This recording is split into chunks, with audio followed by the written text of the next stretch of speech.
நினைப்பாங்க. நம்ம பெத்தவங்களாம் அப்படிதான் நினைப்பாங்க. நாம கடன்காரனா இருந்தாலும் நம்ம பிள்ளைங்க வந்து கடன்காரனா இருக்கக்கூடாது, நாம கடன்காரனா தான் நம்ம பிள்ளைங்க கடன்காரனா இருக்கக்கூடாதுன்னு நினைப்பாங்க. இதுதான் எல்லாம் வந்து தாய் தகப்புன்னு நினைப்பாங்க. இதுல நம்ம இவர் இருக்கு, இதுல நம்ம தூயசக்தி விஜய் வந்து கொஞ்சம் வந்து வித்தியாசமான ஆளு. தான் பசங்களுக்கு கொடுக்குற காசை கூட கணக்கெழுதி வச்சிருக்கான். எவ்வளவுன்னு பாருங்க. தன்னுடைய பையனுக்கு வந்து விஜய் தன்னுடைய பையன் ஜேசன் சஞ்சய்க்கு 8,78,000 ரூபாய் பணம் வந்து கடனா கொடுத்ததா பிரமாண பத்திரத்துல தாக்கல் பண்ணியிருக்காரு. பொண்ணு திவ்யா சாஷாக்கு வந்து 4.6 லட்சம் ரூபாய் வந்து கடனா கொடுத்ததா வந்து பிரமாண பத்திரத்துல தாக்கல் பண்ணியிருக்காரு.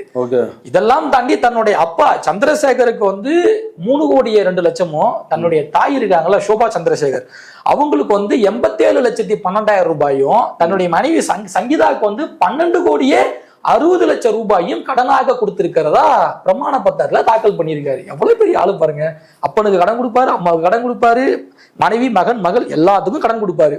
மகளுக்கு கொடுக்கறது கூட கடனா? அதான் எனக்கும் தெரியல. எந்த தாய் தகப்பனும் இப்படி எல்லாம் இருக்க மாட்டாங்க. யாரும் இப்படிலாம் சொல்ல மாட்டாங்க. நமக்கும் நம்ம அப்பா அம்மா செஞ்சிருப்பாங்க, உங்களுக்கும் நம்ம எல்லாருக்கும் நம்ம அப்பா அம்மா செஞ்சிருப்பாங்க. அவங்க எல்லாம் வந்து கணக்கு பார்த்தா எங்க இது வந்து எப்படிப்பட்ட மனநிலைன்னு எனக்கு தெரியல. இதை நீங்க வந்தீங்க அதாவது இதை நீங்க வந்து ஆடிட்டிங்க்கு வந்து கணக்கு காட்டுறதாவே கூட இருக்கட்டுமே. யாரும் பெத்தவங்களுக்கு வந்து கொடுக்கறதெல்லாம் வந்து ஆடிட்டிங்ல கணக்கு எல்லாம் காட்டுவாங்க.